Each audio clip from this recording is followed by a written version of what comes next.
अपने उत्पाद का दाम कैसे तय करें, अपना मुनाफा कैसे बढ़ाएं। साथियों, मेहनत हम सभी करते हैं, पर हम देखते हैं कि कुछ जगह अच्छा सामान बेचने वाला व्यापार भी नहीं चल पाया। नुकसान के चलते व्यापार उनके मालिकों को बंद करने पड़े। देखा जाए तो नुकसान का एक बड़ा कारण अपने उत्पाद को उसकी लागत से कम कीमत पर बेचना है, जिसकी कई वजहों में से एक यह भी है व्यापारी उत्पाद की कीमत का सही आकलन नहीं कर पाए। जैसे आपने 1 लाख रुपए का सामान खरीद कर 1,10,000 में बेचा, 30 दिन के उधार पर बेचा तो आपके पास 10,000 रुपये का फ़ायदा, और आपने सामान को अपने पास लाने और कस्टमर के पास छोड़ने पर जो खर्च किया वह बिल आपको मिला तो 5,000 और खर्च किए। 5,000 रुपये का फ़ायदा पर आपकी दुकान का किराया और 1 लाख पर 30 दिन का ब्याज और खुद आपकी तनख्वाह, यह सब जोड़ेंगे तो आपका फ़ायदा और कम या नुकसान में बदल जाएगा। ये देखते हैं हम अपने उत्पाद का दाम कैसे तय करें। सबसे पहले आप अपनी सभी खर्चों का आंकलन करें और अंदाज लगाएं कि हर महीने औसतन कितना खर्च किस किस जगह होता है। इसके बाद अपने खर्चों को निश्चित लागत या स्थिर लागत और परिवर्तनीय लागत में बांटें। निश्चित लागत वह लागत है जो उत्पादन के पैमाने के साथ नहीं बदली है। यह लागत स्थिर साधनों जैसे स्थायी कर्मचारी, मकान आदि पर लगती है। किराया, स्थायी कर्मचारियों के वेतन और निधियों पर ब्याज जैसी लागतें निश्चित लागत के सभी उदाहरण हैं। निश्चित लागत के विपरीत परिवर्तनीय लागत वे लागत होती हैं जो कि उत्पादन के पैमाने के साथ बढ़ती एवं घटती हैं। बिजली, पानी का बिल, कच्चे माल का उपयोग, इन्वेंट्री और परिवहन लागत जैसे लागतें परिवर्तनीय लागत के उदाहरण हैं। हम देख सकते हैं कच्चा माल, बिजली का उपयोग आदि ऐसे संस्थान हैं जिनको बढ़ाने से उत्पादन बढ़ता है। इनके बढ़ने से परिवर्तनीय लागत भी बढ़ती है। अपने निश्चित लागत को औसत एक इकाई की निश्चित लागत के स्तर पर देखें, जिसके लिए आप पूरे महीने की निश्चित लागत को अपने पूरे महीने के उत्पादन की मात्रा से भाग कर पा सकते हैं।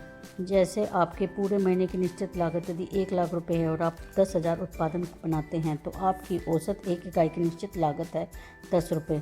परिवर्तनीय लागत को भी आप एक इकाई की औसत पर देखें। इसमें हो सकता है कि आपके विभिन्न उत्पादों पर कम या ज़्यादा खर्च का कच्चा माल, बिजली या लेबर लगती है। ऐसी परिस्थिति में हर उत्पाद की अलग अलग परिवर्तनीय लागत देखें। सामान्य खर्चों के लिए आप विभिन्न मापदंड अपना कर इन खर्चों को विभिन्न उत्पादों पर वितरित कर सकते हैं। जैसे लेबर के खर्च का वितरण उत्पादन बनाने के समय अनुसार वितरित कर सकते हैं। यदि आपका एक ही प्रोडक्ट या उत्पाद है तब आप अपनी निश्चित लागत की तरह एक इकाई परिवर्तनीय लागत देखने के लिए आप पूरे महीने की लागत को अपने पूरे महीने के उत्पादन की मात्रा से भाग कर पा सकते हैं। इसके उपरांत आप अवसर लागत या अपॉर्चुनिटी कॉस्ट को देखें।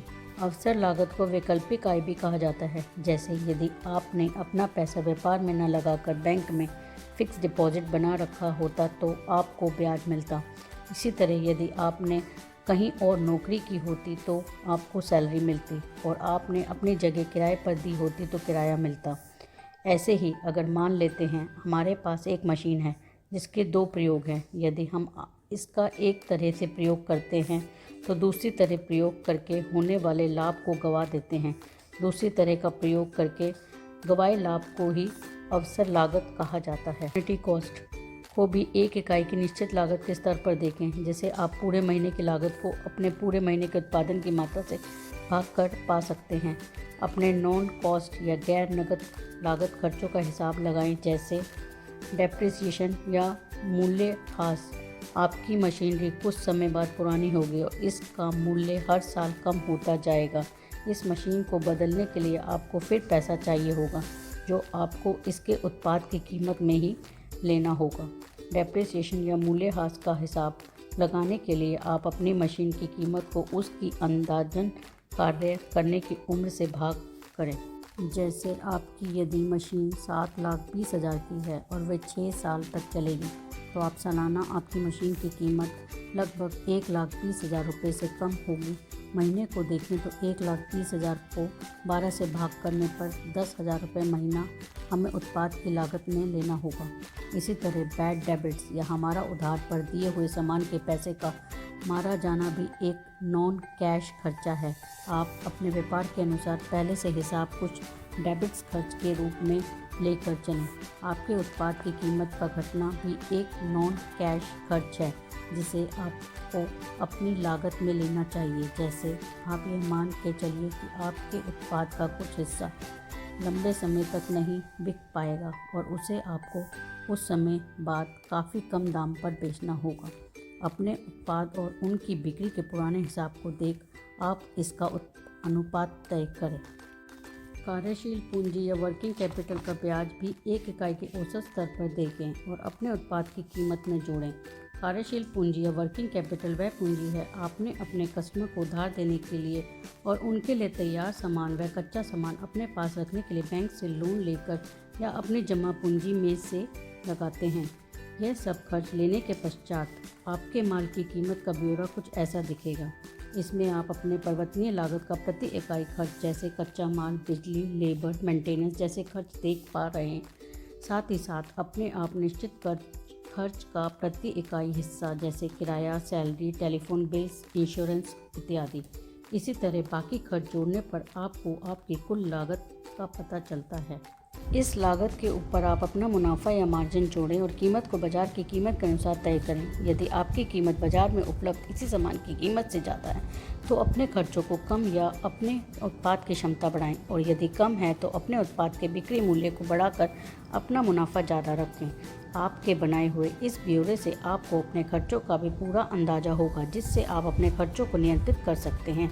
अपने मुनाफे को बढ़ाने के लिए आप समय समय पर ज़रूरी कदम उठाएं। अपने खर्चों को जांचें और कम करने का प्रयास करें। याद रखें, उत्पाद बढ़ाकर भी आप प्रति इकाई का औसत खर्च कम कर सकते हैं। जितना हो सके अपने सामान को बेकार ना जाने दें। बर्बाद हो रहा सामान आपके व्यापार को दीमक की तरह खाता है। अपने पुराने सामान को समय समय पर निकालते रहें। ज़रूरत पड़े तो कम कीमत पर बेचकर नए सामान के लिए जगह बनाएं। कोशिश करें कि कोई भी सामान 90 दिन या ज़्यादा से ज़्यादा 6 महीने से ज़्यादा आपके पास ना रहे। और यदि आपका सामान जल्दी ख़राब हो सकता है जैसे दूध, फल, सब्जी आदि तो आप 1 या 2 दिन से ज़्यादा ये सामान ना रखें। अपने उत्पाद की अलग पहचान बनाएं, उसे अलग नाम दें। अपने ग्राहक की ज़रूरत अनुसार उसे प्रीमियम सर्विस दें और चार्ज भी करें।